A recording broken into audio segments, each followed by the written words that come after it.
Hello everyone, welcome to our YouTube channel. मैं लेके आया हूँ आप लोगों के लिए भूगोल के 5th चैप्टर का पार्ट 2। तो हम लोगों ने पार्ट 1 कंप्लीट कर लिया है, जिसमें हम लोगों ने सब्जेक्टिव क्वेश्चन आंसर्स को कवर किया था। तो इस पार्ट 2 में हम लोग कवर करेंगे यानी सभी मल्टीपल चॉइस क्वेश्चंस को। तो आपको लास्ट तक बने रहना है और आपको अच्छा लगे तो लाइक करना है, शेयर करना है। अगर आप इस चैनल पर नए हैं तो चैनल को सब्सक्राइब करके बेल आइकन को दबा लेना है। तो हम लोगों ने 1 to 4 चैप्टर तक कंप्लीट कर लिया है और आज का जो हमारा चैप्टर है 5 चैप्टर का, ये पार्ट 2 है। तो आपने अगर नहीं देखा है 1 to 4 चैप्टर तो आप मैंने प्ले लिस्ट में डाल दिया है, आप वहाँ से जाके देख सकते हैं। तो चलिए आज की क्लास को स्टार्ट करते हैं। यानी जो हम लोग आज कवर करने वाले हैं वो कवर करेंगे हम लोग बहुवैकल्पिक प्रश्न। तो ये हमारा जो आज का चैप्टर है, कौन सा चैप्टर है? ये प्राथमिक क्रियाएं हैं यानी प्राइमरी एक्टिविटीज़, जो कि 5th चैप्टर है, 5वां चैप्टर है भूगोल का। तो चलिए, तो आज का फर्स्ट क्वेश्चन है। चलो आप लोग यानी क्वेश्चन का आंसर कमेंट में देते चलिएगा। यहाँ पे फर्स्ट क्वेश्चन का आंसर क्या होगा? चलिए, आपको स्क्रीन पे दिख रहा होगा, निम्न में कौन सी रोपण फसल नहीं है? तो आपको बताने हैं यहाँ पे कौन सी फसल है जिसको रोपा नहीं जाता है। फर्स्ट ऑप्शन में आपका है कॉफ़ी, बी में आपका गन्ना, सी में आपका हो गया गेहूं और डी में आपका हो गया रबर। तो आप लोग कमेंट में आंसर दीजिए फर्स्ट का। तो यहाँ पे जो आपका ऑप्शन नंबर सी हो जाएगा यानी गेहूँ, ये क्या है? रोपण फसल नहीं है। चलिए अब अगला क्वेश्चन देखेंगे हम लोग, क्वेश्चन नंबर सेकेंड को। क्या है क्वेश्चन नंबर सेकेंड में? निम्न देशों में सहकारी कृषि का सफल परीक्षण किया गया। तो आपको बताने कौन सा देश है जहाँ पे सहकारी जो कृषि है उसका सफल परीक्षण किया गया था। तो यहाँ पे फर्स्ट ऑप्शन में आपका रूस, बी में डेनमार्क, सी में भारत और डी में नीदरलैंड। तो यहाँ पे कौन सा आंसर करेक्ट हो जाएगा? आप लोग कमेंट में आंसर देते चलिए। यहाँ पे जो आपका ऑप्शन नंबर बी हो जाएगा यानी डेनमार्क। डेनमार्क में जो सहकारी कृषि का जो परीक्षण हुआ था वो कैसा हुआ था? यानी सफल हुआ था। चलिए अब अगला क्वेश्चन देख लेंगे हम लोग, क्वेश्चन नंबर 3 को। क्या है क्वेश्चन नंबर 3 में? फूलों की कृषि कहलाती है। तो आपको बताने हैं जो फूलों की कृषि है हम लोग उसको क्या कहते हैं? ट्रक फार्मिंग कहते हैं, कारखाना कृषि, मिश्रित कृषि या पुष्प उत्पादन। तो यहाँ पे जो आपका ऑप्शन नंबर डी करेक्ट हो जाएगा यानी पुष्प उत्पादन कहते हैं फूलों की कृषि को। तो यहाँ पे आपको बता दो, पुष्प का मतलब होता है फूल, उत्पादन का मतलब उत्पाद करना, तो इसलिए इसको क्या बोलते हैं हम लोग? पुष्प उत्पादन बोलते हैं। चलिए अब अगला क्वेश्चन देखेंगे हम लोग, क्वेश्चन नंबर 4। तो आप लोग कमेंट में आंसर देते चलिएगा, आप लोग इधर उधर की बातें नहीं कीजिएगा। चलिए आप लोग सही से यानी जो करेक्ट आंसर है उसका आंसर देने की कोशिश कीजिएगा। चलिए अगला क्वेश्चन यहाँ पे क्या है, स्क्रीन पे दिख रहा होगा आपको, निम्न में कौन सी कृषि के प्रकार का विकास यूरोपीय औपनिवेशिक समूह द्वारा किया गया? तो यहाँ पे जो आपका ऑप्शन नंबर ए है कोलखोज, अंगूर उत्पादन, मिश्रित कृषि या रोपण कृषि। तो आपको बताने हैं यानी जो यूरोपीय जो औपनिवेशिक समूह है उनके द्वारा कौन सी कृषि का उत्पादन किया गया। तो यहाँ पे जो आपका ऑप्शन नंबर यानी डी हो जाएगा वो करेक्ट हो जाएगा यानी रोपण कृषि। चलिए अब अगला क्वेश्चन देखेंगे। चलिए आप लोग कमेंट में आंसर देने की कोशिश कीजिएगा। अगला क्वेश्चन यहाँ पे क्या है, निम्न प्रदेशों में किसमें विस्तृत वाणिज्य अनाज की कृषि नहीं की जाती है? क्वेश्चन क्या बोल रहा है, यानी निम्न प्रदेशों में कौन से प्रदेश हैं जिसमें यानी विस्तृत वाणिज्य अनाज की कृषि नहीं की जाती है? यहाँ पे आपका ऑप्शन दिया हुआ है अमेरिका एवं कनाडा के प्रेरी क्षेत्र, अर्जेंटीना के पंपास क्षेत्र, यूरोपीय स्टेपीज क्षेत्र, अमेजन बेसिन। तो यहाँ पे 5 का कौन सा ऑप्शन करेक्ट हो जाएगा? यानी जो आपका ऑप्शन नंबर डी है यानी अमेजन बेसिन में विस्तृत वाणिज्य अनाज की कृषि नहीं की जाती है। तो यहाँ पे ऑप्शन डी करेक्ट हो जाएगा आपका। चलिए तो क्वेश्चन नंबर 6 को देखते हैं। क्या है क्वेश्चन नंबर 6 में? निम्न में से किस प्रकार की कृषि में खट्टे रसदार फलों की कृषि की जाती है? यानी आपको बताने हैं कौन सी प्रकार की कृषि है जिसमें खट्टे रसदार फलों की कृषि की जाती है। फर्स्ट ऑप्शन आपका है बाजारीय सब्जी कृषि, भूमध्य सागरीय कृषि, रोपण कृषि, सहकारी कृषि। तो बताना है आपको यानी कौन से प्रकार की कृषि है जिसमें खट्टे रसदार फलों की कृषि की जाती है। ये आपको जितने भी यानी क्वेश्चन कराए जा रहे हैं, मैंने जो पार्ट 1 था उसमें सारा कुछ कवर करा दिया था। अगर आपने पार्ट 1 नहीं देखा है तो प्ले लिस्ट में जाके आप लोग पार्ट 1 को देख लीजिएगा क्योंकि आपको आंसर देने में काफ़ी आसानी होगी। तो यहाँ पे जो आपका ऑप्शन नंबर यानी ऑप्शन नंबर आपका ये हो जाएगा, कौन सा करेक्ट हो जाएगा? बी करेक्ट हो जाएगा यानी भूमध्य सागरीय कृषि। यानी जो अंगूर की कृषि की जाती है वो भूमध्य सागरीय कृषि यानी उसी के अंदर में आता है अंगूर की खेती। तो आपको ध्यान में रखने हैं। तो मैं आपको बता दूं भूमध्य सागरीय कृषि में किस यानी जो जितने भी खट्टे रसदार फल होते हैं उसकी कृषि की जाती है। चलिए अब अगला क्वेश्चन देख लेंगे हम लोग, क्वेश्चन नंबर 7 को। क्या है क्वेश्चन नंबर 7 में? चलिए आप लोग आंसर बताइए क्या होगा क्वेश्चन नंबर 7 का। निम्न कृषि के प्रकारों में कौन सा प्रकार कर्तन दहन कृषि का प्रकार है? तो यहाँ पे आपको बताने हैं कर्तन दहन कृषि। मैंने आपको पार्ट 1 में पढ़ा दिया था क्या होता है कर्तन दहन कृषि। चलिए उसको स्लैश एंड बर्न एग्रीकल्चर भी बोलते हैं इंग्लिश में। तो आपको बताने हैं यहाँ पे ऑप्शन आपका हो गया ए में विस्तृत जीवन निर्वाह कृषि, आदिकालीन निर्वाह कृषि, विस्तृत वाणिज्य अनाज कृषि, या डी में आपका मिश्रित कृषि। तो यहाँ पे कौन सा आंसर हो जाएगा आपका ऑप्शन नंबर बी करेक्ट हो जाएगा, यानी आदिकालीन निर्वाह कृषि। यानी पहले ज़माने के लोग यानी आदिकाल में लोग क्या करते थे इसी कृषि का यानी इसी कृषि को क्या करते थे।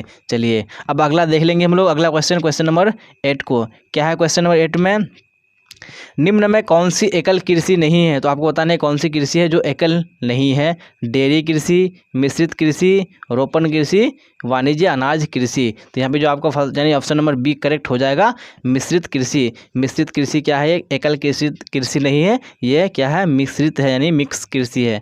चलिए अब अगला देखेंगे हम लोग। अगला क्वेश्चन नंबर 9 को देखेंगे क्या है। क्वेश्चन नंबर 9 में निम्न में किस प्रकार की कृषि में अंगूर की कृषि की जाती है। तो आपको बताना है किस प्रकार की कृषि है जिसमें अंगूर की कृषि की जाती है। रोपण कृषि, सहकारी कृषि, बाजार सब्जी कृषि, या भूमध्य सागरीय कृषि। तो कौन सा आंसर करेक्ट हो जाएगा, ऑप्शन नंबर डी करेक्ट हो जाएगा, यानी भूमध्य सागरीय कृषि। तो मैंने आपको बता दिया था भूमध्य सागरीय कृषि में क्या होता है, जो जितने भी सारे खट्टे रसदार फल होते हैं उसकी कृषि की जाती है। तो यहाँ पे आपका ऑप्शन नंबर डी करेक्ट हो जाएगा। चलिए अब आगे देखते हैं हम लोग क्वेश्चन नंबर 10 को। क्या है क्वेश्चन नंबर 10 में, चलिए आप लोग कमेंट में आंसर देते चलिएगा क्या होगा क्वेश्चन यानी क्वेश्चन नंबर 10 का आंसर। निम्नलिखित में कौन सी एक आर्थिक क्रिया ग्रामीण बस्तियों की मुख्य आर्थिक क्रिया है। तो आपको बताने हैं यानी जो ग्रामीण बस्तियों में जो आर्थिक क्रिया होती है कौन सी आर्थिक क्रिया मुख्य होती है, प्राथमिक, द्वितीयक, तृतीयक या चतुर्थक। तो यहाँ पे आपका ऑप्शन नंबर यानी ए हो जाएगा, प्राथमिक क्रियाएं किसमें ग्रामीण बस्तियों में मुख्य आर्थिक क्रियाएं हैं, तो आपको ध्यान में रखने हैं। चलिए तो मैंने आपको प्राथमिक क्रियाएं बता दिया है, अगर आपने पार्ट 1 नहीं देखा तो पार्ट 1 जाके देख लीजिएगा, मैंने सबको यानी बता दिया है कौन सी क्रिया है क्या होती है। चलिए तो अब अगला क्वेश्चन देखेंगे हम लोग, यानी क्वेश्चन नंबर 11 को। क्या है क्वेश्चन नंबर 11 में, रूस में सामूहिक कृषि को कहा जाता है। तो आपको बताने हैं जो रूस में है सामूहिक कृषि है उसको क्या कहा जाता है, सेब खोज, कोल खोज, सहकारी कृषि या मिल्पा कृषि। तो यहाँ पे जो आपका ऑप्शन नंबर बी करेक्ट हो जाएगा, यानी कोल खोज कहा जाता है सामूहिक कृषि को, कहाँ में, रूस में। चलिए अब अगला क्वेश्चन देखेंगे हम लोग क्वेश्चन नंबर 12 को। क्या है क्वेश्चन नंबर 12 में, स्थानांतरणशील यानी स्थानांतरणशील कृषि को लादांग कहा जाता है। तो यहाँ पे लादांग कहा जाता है तो कौन सी कंट्री में स्थानांतरण कृषि को लादांग कहा जाता है। तो आपका फर्स्ट ऑप्शन है मैक्सिको, मलेशिया तथा इंडोनेशिया में, भारत में, ब्राज़ील में। तो यहाँ पे जो आपका ऑप्शन नंबर बी करेक्ट हो जाएगा, यानी मलेशिया तथा इंडोनेशिया में जो स्थानांतरण कृषि है उसको लादांग कहा जाता है। तो मैं आपको बता दूँ लादांग यानी स्थानांतरण कृषि को ही क्या कहा था, कीर्तन दहन कृषि भी कहा जाता है, या उसको बोलते हैं हम लोग स्लैश एंड बर्न एग्रीकल्चर। चलिए तो आपको ध्यान में रखने हैं, एक ही नाम है। चलिए अब अगला क्वेश्चन नंबर 13 को देखेंगे हम लोग। क्वेश्चन नंबर 13 में क्या है, निम्नलिखित में कौन सा ट्रक फार्मिंग का दूसरा नाम है। तो आपको बताने हैं ट्रक फार्मिंग। मैंने आपको ट्रक फार्मिंग के बारे में पार्ट 1 में बता दिया है। चलिए तो यहाँ पे बताने हैं आपको कौन सा ट्रक फार्मिंग का दूसरा नाम है, रेशम उत्पादन कृषि, अंगूर उत्पादन कृषि, सब फल व सब्जी कृषि या विपणन बागवानी। तो यहाँ पे जो आपका ऑप्शन नंबर सी करेक्ट हो जाएगा, यानी फल व सब्जी की कृषि। तो फल व सब्जी की कृषि को ही हम लोग क्या कहते हैं, ट्रक फार्मिंग कृषि कहते हैं। चलिए अब आगे देखते हैं हम लोग क्वेश्चन नंबर 14 को। क्या है क्वेश्चन नंबर 14 में, हॉर्टिकल्चर किससे संबंधित है। तो आपको बताने हैं हॉर्टिकल्चर है वो कौन से किससे संबंधित है, फूल से, दाल से, अन्न से, फल व सब्जी से। तो यहाँ पे जो आपका ऑप्शन नंबर डी करेक्ट हो जाएगा, यानी फल व सब्जी से क्या है, हॉर्टिकल्चर संबंधित है। चलिए अब आगे देखेंगे हम लोग अगला क्वेश्चन नंबर 15 को। क्या है क्वेश्चन नंबर 15 में, चावल या धान की खेती संबंधित है। तो आपको बताने हैं चावल धान की खेती किससे संबंधित है, रोपण कृषि से, ट्रक कृषि से, भूमध्य सागरीय कृषि से या गहन निर्वाहन कृषि से। तो यहाँ पे कौन सा आंसर हो जाएगा, ऑप्शन नंबर डी करेक्ट हो जाएगा, यानी वो है गहन निर्वाहन कृषि से संबंधित है। कौन कौन, चावल धान। चलिए अब अगला क्वेश्चन देखेंगे हम लोग। अगला क्वेश्चन में क्या है, निम्न में कौन बागाती कृषि नहीं है। तो आपको बताने हैं कौन सी कृषि है जिसको बागानों में उगाया नहीं जाता है, रबड़ हो गया, चाय हो गया, गन्ना हो गया, मक्का हो गया। चलते यहाँ पे जो आपका ऑप्शन नंबर डी करेक्ट हो जाएगा, यानी मक्का क्या है, वो बागाती कृषि नहीं है। चलिए तो अब अगला क्वेश्चन देखेंगे हम लोग क्वेश्चन नंबर 17 को। क्वेश्चन नंबर 17 में क्या है, ब्राज़ील में कॉफ़ी बागान को क्या कहा जाता है? तो यहाँ पे बताने आपको, जो ब्राज़ील है कंट्री है, उसमें कॉफ़ी बागानों को क्या कहा जाता है? फेजेंडा, एजेंडा, मिल्पा, लदांग। तो यहाँ पे कौन सा आंसर हो जाएगा? ऑप्शन नंबर ए हो जाएगा आपका, फेजेंडा कहा जाता है। चलिए, बहुत ही इंपॉर्टेंट क्वेश्चन है, आपको ध्यान में रखने हैं। चलिए अब आगे देखेंगे हम लोग, आगे क्वेश्चन नंबर 18 को देखेंगे। क्या है क्वेश्चन नंबर 18 में?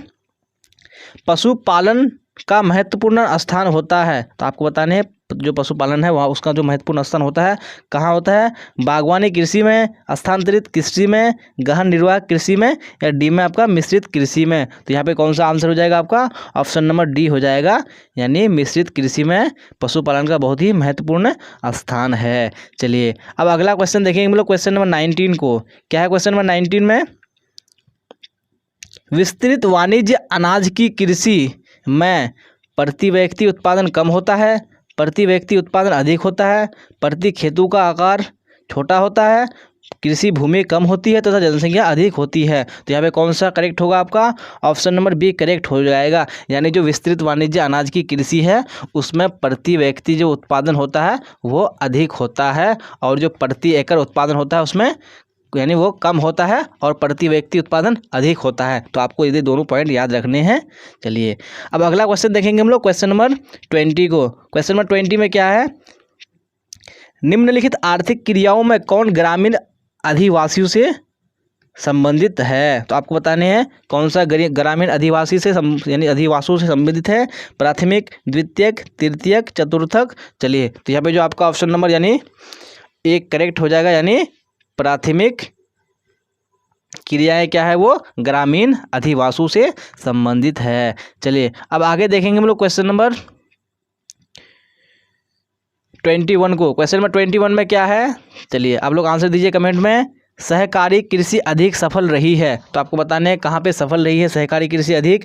रूस में, डेनमार्क में, नीदरलैंड में, भारत में। तो यहाँ पे कौन सा आंसर हो जाएगा आपका? ऑप्शन नंबर बी करेक्ट हो जाएगा, यानी डेनमार्क में जो सहकारी कृषि है वो काफ़ी सफल रही है। चलिए अब अगला क्वेश्चन देखेंगे हम लोग, क्वेश्चन नंबर 22 को। तो आपको बताने हैं क्वेश्चन नंबर 22 में पूछा जा रहा है, रबर किस प्रकार की कृषि की उपज है?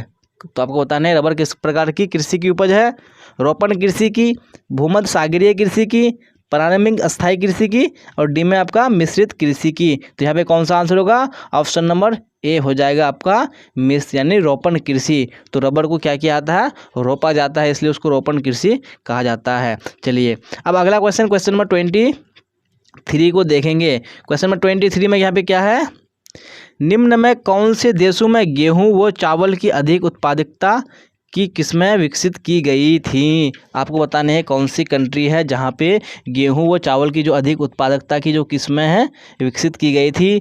जापान तथा ऑस्ट्रेलिया, मैक्सिको तथा फिलीपींस, संयुक्त राज्य अमेरिका तथा जापान, मैक्सिको तथा सिंगापुर। तो यहाँ पे कौन सा आंसर होगा? ऑप्शन नंबर बी होगा, यानी मैक्सिको तथा फिलीपींस में जो चावल की अधिक उत्पादकता की किस्में विकसित की गई थी। चलिए अब अगला क्वेश्चन देखेंगे हम लोग, क्वेश्चन नंबर 24। क्या है क्वेश्चन नंबर 24 में?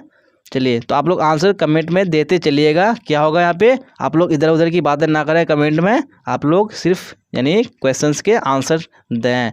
निम्नलिखित में कौन एक रेशेदार यानी रेशेदार फसल नहीं है? तो आपको बताना है कौन सी फसल है जो रेशेदार नहीं है, जिसमें रेशा नहीं पाया जाता है? कपास, कॉफ़ी, मेस्टा, जूट। तो यहाँ पे कौन सा आंसर हो जाएगा आपका? यानी जो आपका ऑप्शन नंबर बी करेक्ट हो जाएगा, यानी कॉफ़ी क्या है? ये रेशेदार फसल नहीं है, उसमें रेशा नहीं होता है। चलिए अब अगला देखेंगे हम लोग। चलो आपको बताने हैं कॉफ़ी किस प्रकार की फसल है, आप लोग कमेंट में आंसर जरूर बताइएगा।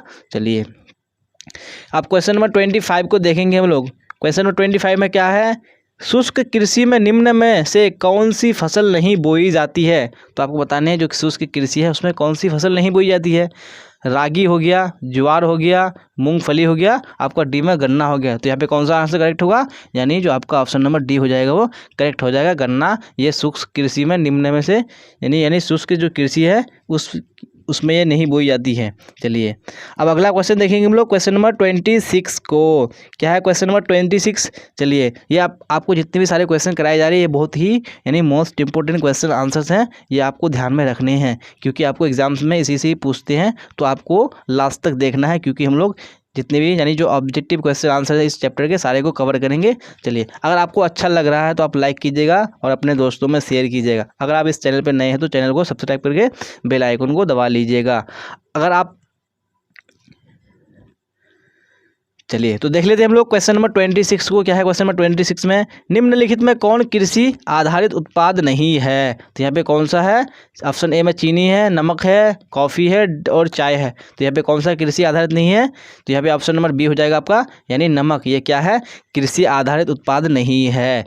अब अगला क्वेश्चन देखेंगे हम लोग क्वेश्चन नंबर 27 को। क्या है क्वेश्चन नंबर 27 में, निम्न में से कौन सी रोपण फसल नहीं है। तो आपको बताना है कौन सी फसल है जो रोपण नहीं है, जिसको रोपा नहीं जाता है। रबर हो गया, चाय हो गया, गन्ना हो गया या चावल हो गया। तो कौन सा आंसर करेक्ट होगा, ऑप्शन नंबर हो जाएगा आपका करेक्ट, यहाँ पे डी करेक्ट हो जाएगा, यानी चावल। चावल क्या है, ये रोपण फसल नहीं है। और ये जितनी भी सारे फसल हैं ये क्या है, रोपण फसल है, चाय को छोड़ के। तो यहाँ पे डी करेक्ट हो जाएगा। चलिए अब अगला क्वेश्चन देखेंगे हम लोग क्वेश्चन नंबर 28 को। क्या है क्वेश्चन नंबर 28 में, गेहूं की खेती के आदर्श तापमान कितना होना चाहिए। तो आपको बताना है जो गेहूं की खेती है उसके लिए तापमान कितना होना चाहिए। आदर्श तापमान 5 डिग्री सेंटीग्रेड से 10 डिग्री सेंटीग्रेड, या 10 डिग्री सेंटीग्रेड से 20 डिग्री यानी 20 डिग्री सेंटीग्रेड, या 20 डिग्री सेंटीग्रेड से 30 डिग्री सेंटीग्रेड, या 30 डिग्री सेंटीग्रेड से 40 डिग्री सेंटीग्रेड। तो यहाँ पे कौन सा हो जाएगा आपका आंसर, यानी ऑप्शन नंबर बी करेक्ट हो जाएगा, 10 से 20 डिग्री सेंटीग्रेड। ये क्या है, आदर्श तापमान है किसके लिए, गेहूँ की खेती के लिए। अब अगला क्वेश्चन देखेंगे हम लोग क्वेश्चन नंबर 29। क्वेश्चन नंबर 29 में है, रबर का सबसे बड़ा निर्यातक देश कौन है। तो आपको बताना है कौन सा देश है जो यानी रबर को सबसे ज़्यादा निर्यात करता है। रूस, अमेरिका, जापान और आपका डी में है मलेशिया। तो यहाँ पे आपका ऑप्शन नंबर डी करेक्ट हो जाएगा, यानी मलेशिया क्या है, सबसे बड़ा निर्यातक देश है किस चीज़ का, रबड़ का। चलिए अब अगला क्वेश्चन देखेंगे हम लोग क्वेश्चन नंबर 29 हो चुका है हम लोग का। अब देखेंगे हम लोग क्वेश्चन नंबर 30 को।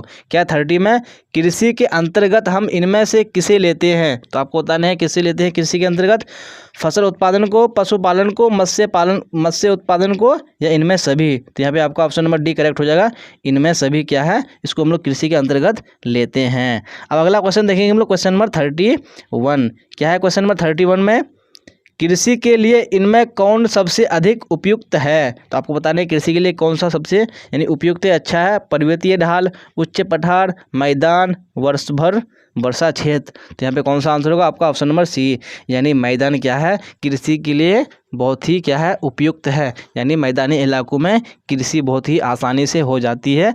चलिए अब आगे देखेंगे हम लोग क्वेश्चन नंबर 32 को। तो आप लोग कमेंट में आंसर देते चलिएगा क्वेश्चंस के।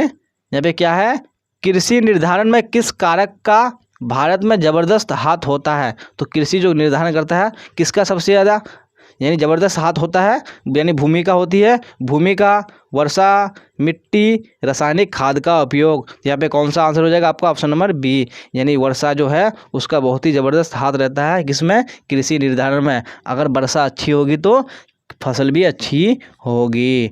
चलिए अब आगे देखेंगे हम लोग क्वेश्चन नंबर 33 को।